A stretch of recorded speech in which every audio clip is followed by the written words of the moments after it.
نحمده ونصلي ونسلم على رسوله الکریم اما بعد۔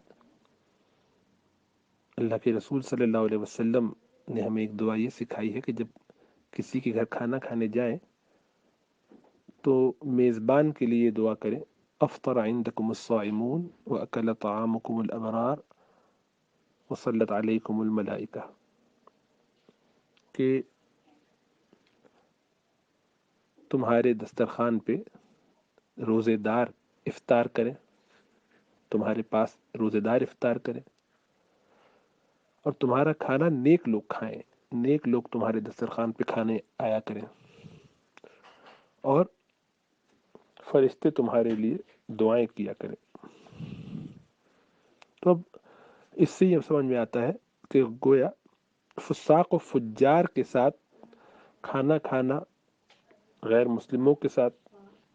کھانا کھانا، یہ کوئی پسندیدہ کام نہیں ہے عادتاً اگر یہ کیا جاتا ہو۔ ایک یہ ہے کہ آدمی دعویٰ کی نیت سے کسی کے پاس جا رہا ہے اور اس میں اس کے ساتھ کھانا کھاتا ہے یا اس کو گھر بلاتا ہے اور دعوت کرتا ہے، یہ تو بالکل الگ بات ہے۔ اس میں تو اخلاص نیت ہے، اور نیت یہ ہے کہ ان کو دعوت دی جا رہی ہے۔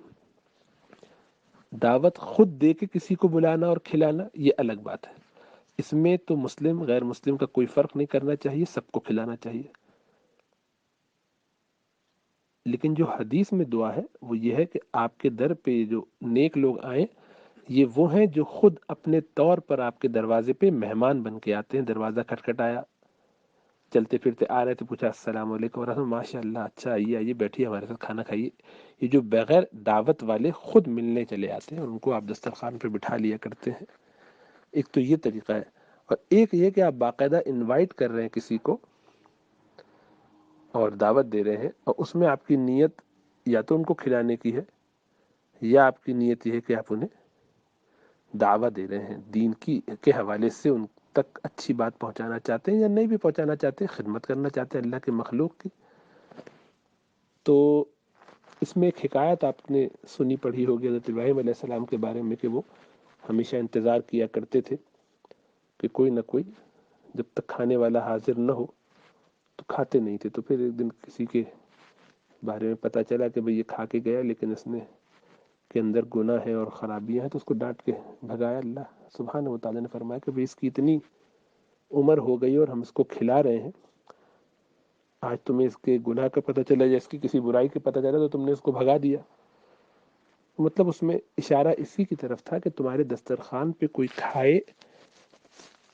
اور تم اس کی مدد کر کے اس کو بلا کے کھلاتے ہو، یہ غریب ہے، اس کے بارے میں تمہیں معلوم بھی نہیں، وہ اجنبی ہے، اور تم اللہ کی نسبت کی وجہ سے کہ اللہ کا بندہ ہے اس کو کھلاتے ہو، تو اس میں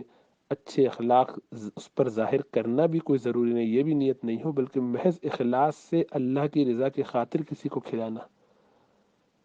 یہ جو خود صدقے کے طور پہ، ثواب کمانے کے طور پہ، نیکی کے لیے فی سبیل اللہ کسی کو کھلایا جاتا ہے، اس میں اپنے رشتہ دار بھی شامل ہیں، بہن بھائی بھی شامل ہیں، دوست احباب بھی شامل ہیں، گھر والے بھی شامل ہیں، لیکن باہر والے بھی، جو بھی آ گیا جس کو آپ نے کھلایا اللہ کی رضا کی خاطر، یہ سب نیکی کا کام ہے اور ثواب کا کام ہے۔ اطعام جو ہے نا، اطعام المساکین بھی ہے، لیکن یہ کہ عوام کو بھی، عام لوگوں کو بھی کھلانا، تو کھانا کھلانا جو ہے اچھا کام ہے، مدد کرنا کسی کی کھلا کر۔ تو یہ ہے آپ نے دعوت کی ہے، تو اس میں کوئی مسلمان ہو یا غیر مسلمان ہو تو وہ ایک الگ بات ہے، لیکن جو خود رحمت بن کے مہمان آیا کرتے ہیں، یہ ان کی طرف اشارہ لگتا ہے اس حدیث کے اندر، کہ ایسے پاک اور نیک تینت لوگ، اچھے اخلاق والے، دلوں کے صاف لوگ، جو اللہ کی یاد میں صبح شام اپنے وقت بتاتے ہیں، اللہ کے مقبولین میں ہیں، اللہ کے مقربین میں ہیں، تو وہ لوگ آپ کے دروازے پہ چلتے پھرتے کبھی اپنے کسی کام سے نکلے تھے، کسی راستے میں تھے، انہوں نے کہا کہ بھائی ہم یہاں آئے ہوئے ہیں، آپ سے ملاقات کرنا چاہتے ہیں، آپ سے ملنے آئے، آپ کی زیارت کرنے آئے، آپ کو دیکھنے آئے، آپ کی کسی بھی وجہ سے ملنے جیسے عام آدمی آتا ہے، تو ایسا جو مہمان آ جاتا ہے، پھر آپ اس کا کچھ اکرام کرتے ہیں گھر پہ، تو یہ آپ کے لیے بڑی سعادت کی بات ہے. تو یہ دعا اس کی دی جا رہی ہے کہ ایسے نیک اور پاک لوگ آپ کے گھر آیا کریں، آپ کے گھروں میں مہمان بنا کریں، کیونکہ مہمان خود جو ہے وہ ایک رحمت ہے اللہ سبحانہ و تعالیٰ کی. تو یہ الگ الگ دونوں کانسیپٹ ہیں. ایک ہے آپ انوائٹ کر رہے ہیں، کسی کو بلا کے گھر پہ کھلا رہے ہیں، اس میں آپ کی مرضی ہے، آپ جس کو چاہیں بلائیں. اور آپ کے گھر پہ کوئی مہمان بن کے اللہ کی رحمت بن کے آ رہا ہے. امید ہے اس سے فرق سمجھ میں آ گیا ہوگا.